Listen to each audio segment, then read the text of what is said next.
She was just another artist on the streets, thin, exhausted, and fighting for every breath.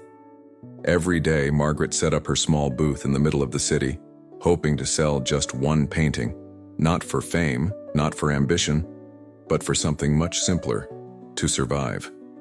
The price of her medication was rising, and each day she failed to sell a painting meant another day closer to losing her battle with cancer. But on one fateful afternoon, a man stopped in front of her paintings. He saw something in her work, something that made him pause. What Margaret didn't realize at that moment was that this stranger was about to change everything, because the man standing in front of her was Keanu Reeves.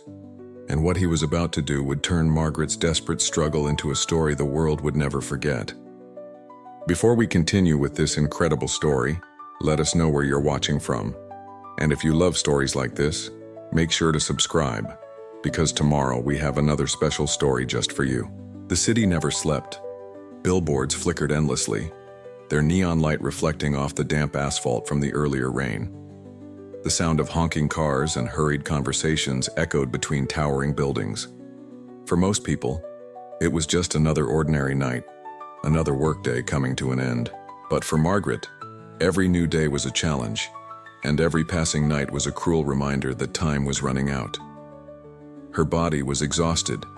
The pain weighed on her like an invisible burden, but she refused to stop. Her trembling fingers adjusted the canvases on the folding table she had set up near the entrance of a busy coffee shop. The biting cold seeped into her bones, but she ignored the discomfort. There were more important things than being cold, like trying to sell at least one painting tonight. She had to, not to pay rent, not to buy food, but to afford another round of treatment. Margaret knew that her battle was not something people noticed. She didn't wear a headscarf. She didn't carry a sign asking for help. To the world, she was just another struggling street artist, and that wasn't enough to make anyone stop. She looked around. People walked in and out of the coffee shop, clutching hot cups of coffee, their laughter filling the chilly air. Cars rushed down the avenue, their headlights reflecting off the glass storefronts. Groups of friends chatted animatedly, not paying any attention to the frail, elderly woman with a worn-out paintbrush in her hands. Margaret wanted to be strong, but reality was unforgiving. The truth was, her time was running out. Treatment was expensive, and she was already delaying some of her appointments because she simply didn't have the money. Every day without selling a painting was another day closer to losing her fight. And what if she didn't sell anything tonight? What if no one ever saw value in what she did? She pressed her lips together, trying to push away the anxiety. She couldn't think like that. There was still hope. Margaret forced herself to keep watching the street, scanning the faces of the people passing by.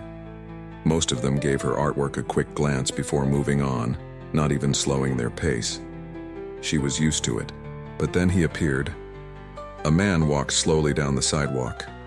Unlike the fast-moving crowd, he seemed to be actually paying attention to his surroundings. He wore dark jeans and a black leather jacket.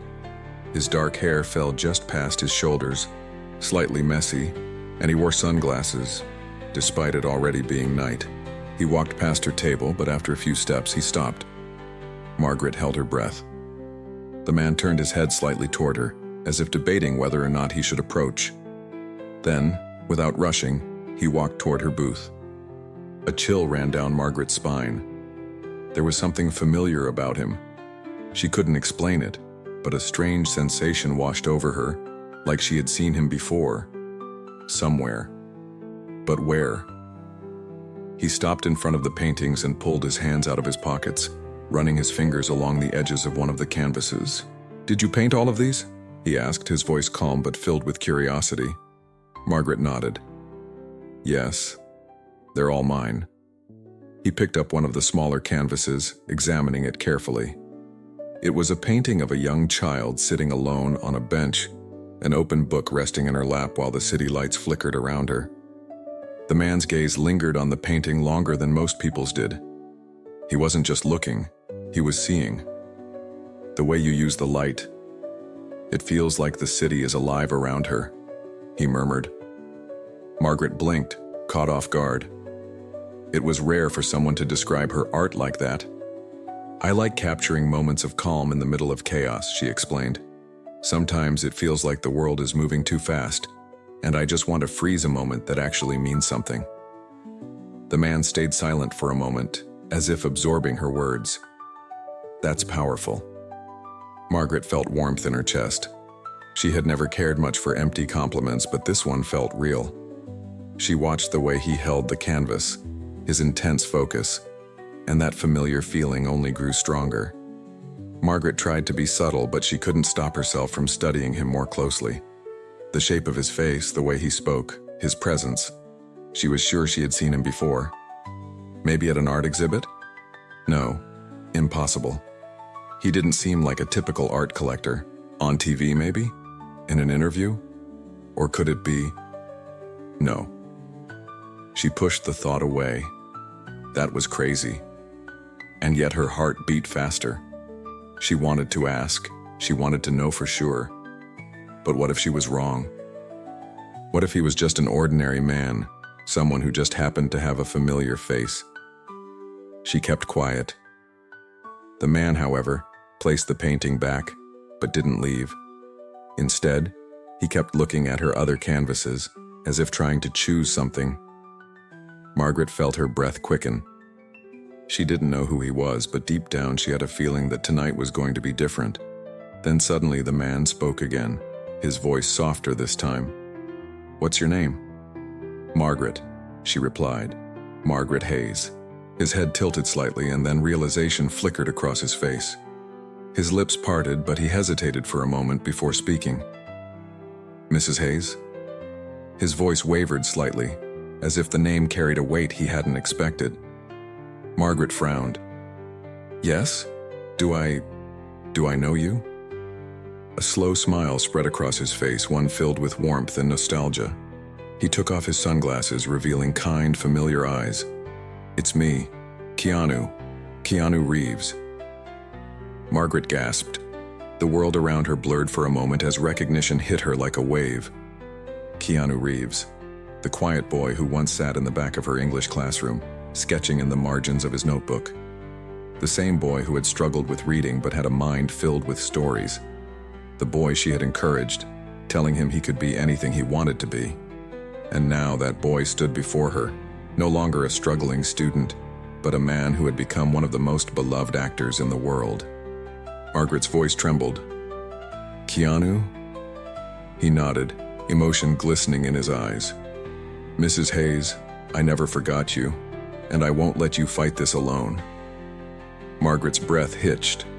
For the first time in a long time, she felt something other than fear. She felt hope. And tomorrow he was coming back. Margaret never believed in luck.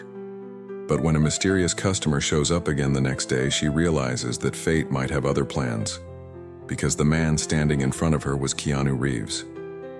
Margaret didn't sleep that night. After packing up her booth and returning to her tiny apartment, her cramped space filled with unfinished canvases and scattered paint bottles, she collapsed onto the worn-out couch, staring at the ceiling, trying to process what had just happened. She had sold a painting to Keanu Reeves. Keanu Reeves. It wasn't a dream. It wasn't a hallucination caused by exhaustion or the side effects of her treatment. It had really happened. He had stopped right in front of her, chosen one of her paintings, and before leaving said he would return. Why? That was the question that wouldn't leave her mind. Most people bought a painting and disappeared forever, but not him. He had made a phone call before leaving, and now he was coming back. What did that mean? She barely rested that night, her mind running in endless loops, her body still too weak from the treatment. Every time she closed her eyes, the anxiety took over. And then, the next afternoon, he showed up again. The wind was stronger that day. The rich smell of freshly brewed coffee from the cafe next door mixed with the sharp scent of exhaust from the traffic-filled street. Margaret sat bundled up in a thin jacket that wasn't quite enough for the cold when she saw Keanu approaching. This time, he wasn't alone. Walking beside him was an older man with a neatly trimmed gray beard, dressed in an elegant coat, carrying a small notepad. Margaret swallowed hard, feeling a sudden wave of nerves. What was happening? Keanu stopped in front of her booth, arms crossed, smiling slightly, as if he had expected her to be surprised. "Hey, Margaret, how are you today?" The question caught her off guard. He remembered her name. "I'm okay," she answered, even though it wasn't entirely true. He tilted his head slightly, observing her with the same quiet attentiveness as the night before. "I know yesterday was a medium day. Is today better or worse?" Margaret hesitated. "Still medium, I guess." Keanu let out a small chuckle.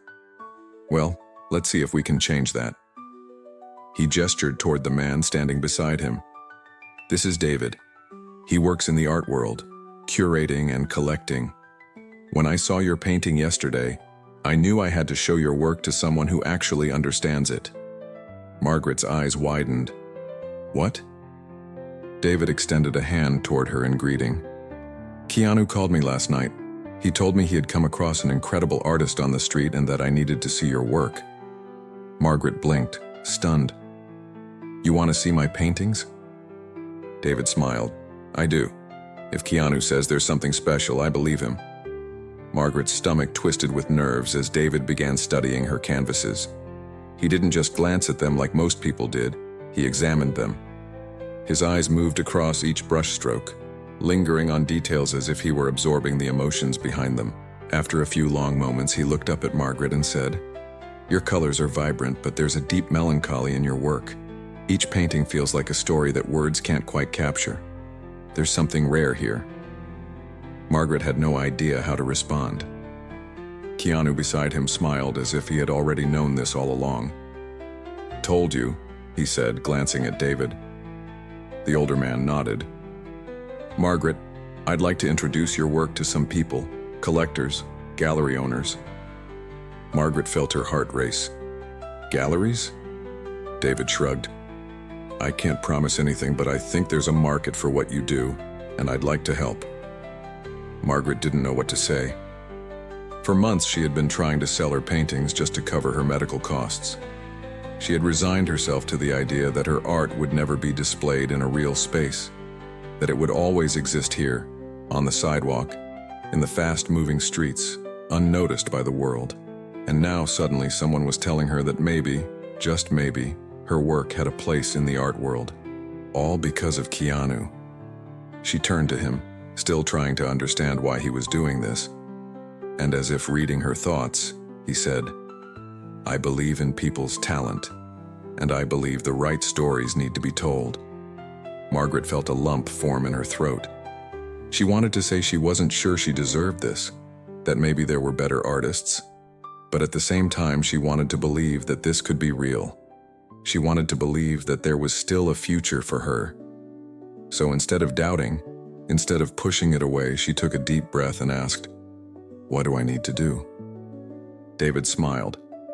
"Keep painting. Let me take a few of your canvases and show them to the right people. And if this works out," he glanced at Keanu, who simply shrugged, "well, then we'll see what happens next." Margaret nodded slowly. If this had happened a few weeks ago, she would have refused. If it had happened a few days ago, she would have doubted it. But now, sitting on the cold pavement surrounded by her paintings and facing one of the most famous actors in the world, she realized something. Maybe she still had a chance, and Keanu Reeves was helping her find it. Margaret always believed her art was invisible, but when Keanu Reeves decides to help, a world of possibilities opens up. Could this be her big break?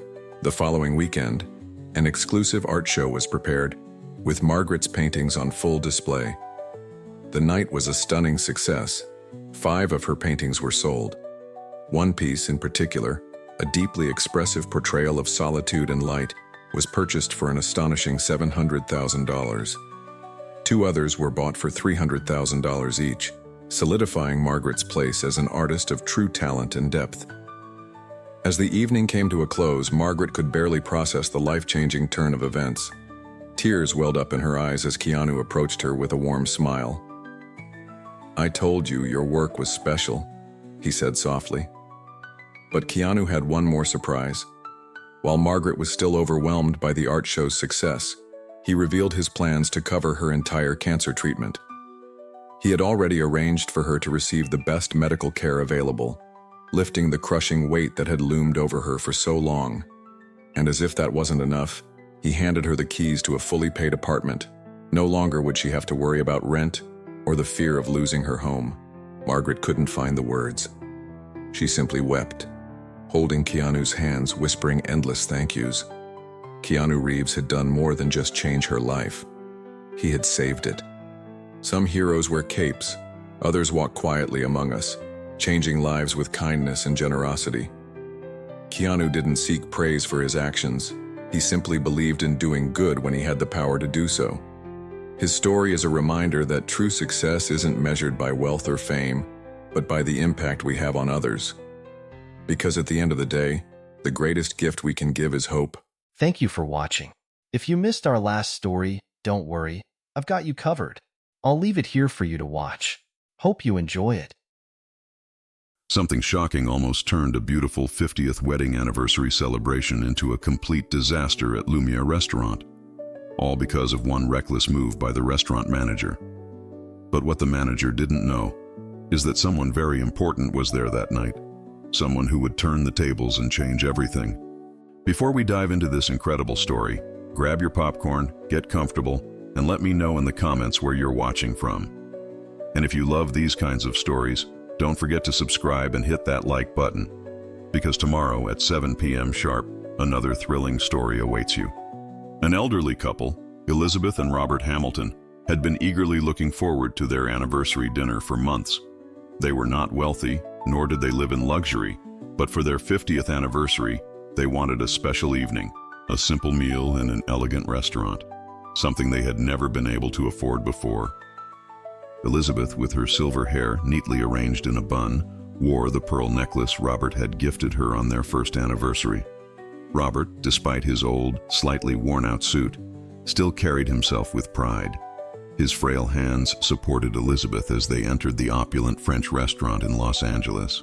They had saved every penny for this night, setting aside any extra dollar they could spare over the past year. It wasn't about the food, it was about celebrating the years they had spent together, filled with hardships, joys, and countless sacrifices. However, they had no inkling that this night, which was supposed to be filled with love and memories, would take a devastating turn. The restaurant, La Lumiere, was an exclusive venue frequented by Hollywood's elite. A soft jazz melody played in the background, and golden chandeliers illuminated the room with a warm glow. Elizabeth's wrinkled hands trembled with excitement as she admired the luxurious ambiance. "We really made it, Robert," she whispered, her eyes shining.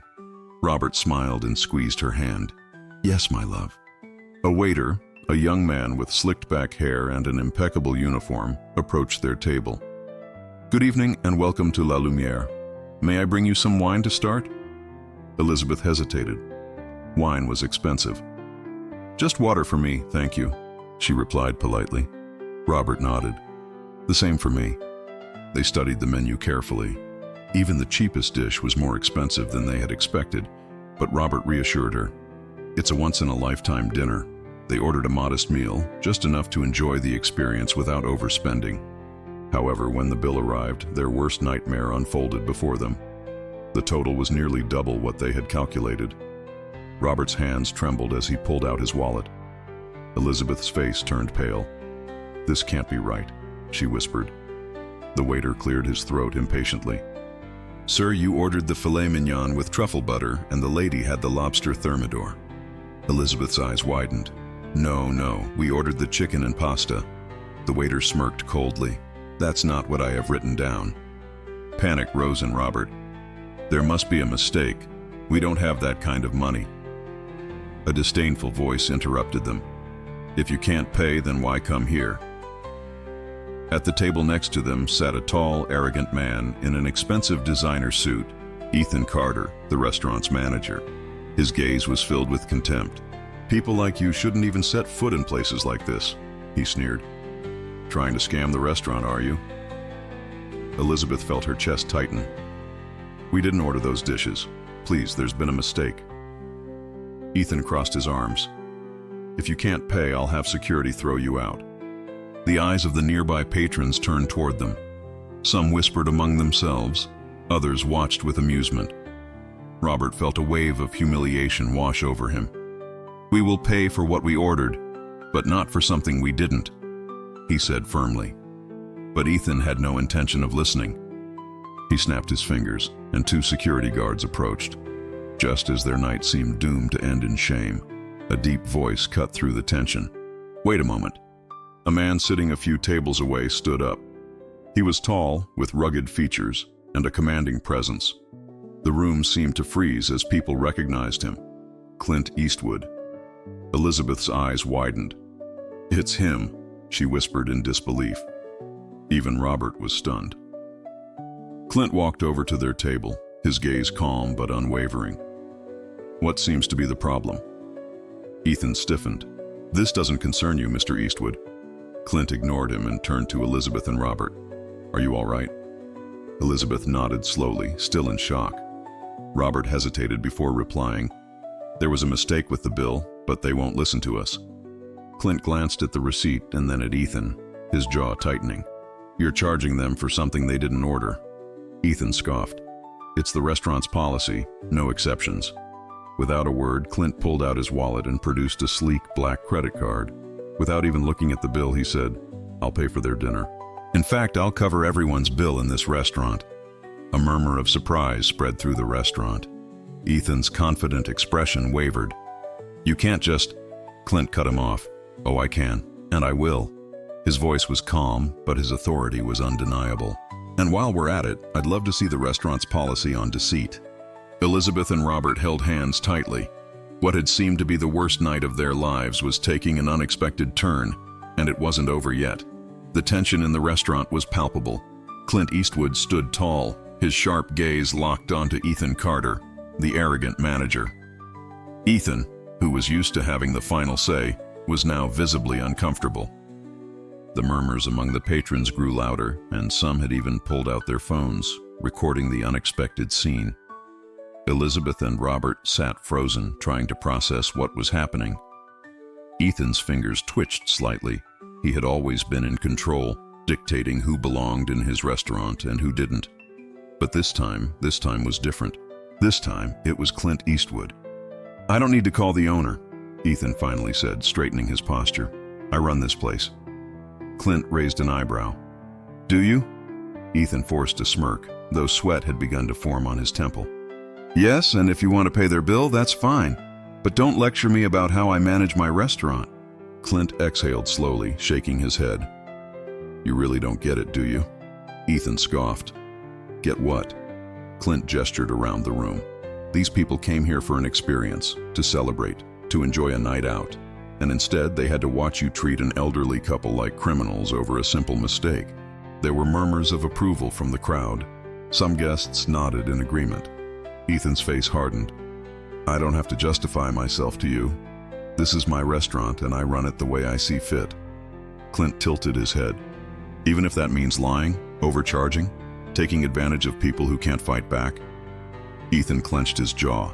He knew the cameras were recording. He could feel his power slipping away. "You're making a scene," Ethan hissed. Clint smirked. "No, the scene happened when you decided to humiliate them." Robert cleared his throat. His voice was soft but firm. "Please, we don't want any trouble." Clint turned to him with a reassuring smile. "You're not the ones causing trouble, sir." Then he faced Ethan again. "So, are you going to fix this, or do I need to take it further?" Ethan glared at him, then snatched the bill and angrily crossed out the extra charges. "Happy now?" Clint didn't even look at him. Instead, he pulled out his phone and dialed. Ethan's eyes widened in horror as Clint calmly said, "Hey Mark, I'm at your restaurant, La Lumiere. Did you know your manager is scamming customers?" There was a long silence before a voice on the other end responded. "What? No, I had no idea." Clint remained calm, but firm. "Well, now you do, and it's all on video." Ethan went pale. Moments later, Mark's voice came through clearly. "Put him on the phone." Ethan hesitated, then slowly took the phone. "Mark, you're fired." Ethan stood in shock as security escorted him out. The restaurant erupted in applause. Clint turned back to Elizabeth and Robert with a smile. "Now, let's make sure you have the dinner you came for." Elizabeth blinked back tears. "Mr. Eastwood, we don't know how to thank you." Clint shook his head. "Just call me Clint, and no thanks needed. You deserve kindness." That night, La Lumiere became the scene of an unforgettable story, one where justice, dignity, and generosity triumphed over arrogance and greed. Breathless, the waiter asked, "Are you serious, Mr. Eastwood?" Clint grinned. "Dead serious." Cheers erupted throughout the restaurant. People applauded, some even shouted, "You're amazing, Clint!" The night that had begun with humiliation and sorrow ended in joy, laughter, and gratitude. Elizabeth and Robert enjoyed the best meal of their lives, surrounded by people who celebrated their love rather than judged them. And as for Ethan Carter, well, let's just say karma had finally caught up with him. But the night wasn't over yet because Clint had one more surprise. As the applause faded and the atmosphere at La Lumiere shifted from tension to pure celebration, Clint Eastwood sat back down with Elizabeth and Robert. The elderly couple, still in disbelief, could hardly touch their food. Elizabeth's wrinkled hands trembled as she whispered, "It's too much, Mr. Eastwood." Clint smiled warmly. "Just call me Clint, and it's not too much. It's exactly what needed to happen." Robert chuckled, shaking his head. "Never in my life did I think someone like you would stand up for someone like us." Clint shrugged. "Why not? Kindness doesn't have a price." The restaurant buzzed with conversations. Strangers who had never spoken before toasted, exchanged smiles, and allowed themselves to be swept up in the generosity of the moment. The kitchen worked tirelessly, preparing meals not only for the guests, but also for the staff, at Clint's request. But there was still one more surprise in store. Just when everyone thought the evening had reached its peak, Clint leaned forward, his eyes twinkling. "You know," he said, "a 50th anniversary deserves more than just a dinner." Elizabeth and Robert exchanged puzzled looks. "What do you mean?" Elizabeth asked. Clint grinned. "I mean, it's a milestone, a golden anniversary, and I think we should celebrate it properly." Robert chuckled. "Well, a fancy dinner in a place like this was already more than we ever imagined." Clint shook his head. "Not enough?" He pulled out his phone and quickly typed something. Moments later, the doors of the restaurant swung open, and in walked a live band carrying violins, a saxophone, and even a grand piano. A wave of astonishment rippled through the room as the musicians set up in the center of the restaurant. Elizabeth's eyes widened. "Oh my God!" Clint stood and addressed the crowd. "Ladies and gentlemen, this is a night to remember. Our wonderful couple, Robert and Elizabeth, are celebrating 50 years of love, patience, and devotion." The room erupted in applause. Clint continued, "And what's a celebration without music?" He turned to the band and nodded. "Let's make this a night they'll never forget." As the pianist played the first note, a warm jazz melody filled the air. The violinists followed, adding sweetness, while the saxophone brought a touch of romance, the kind of music that created memories. Then, Clint extended his hand. Elizabeth blinked in surprise. What? Clint smirked mischievously. "May I have this dance, Mrs. Hamilton?" A murmur of astonishment spread through the room. Robert burst out laughing. "Elizabeth, if you say no, I'll never forgive you."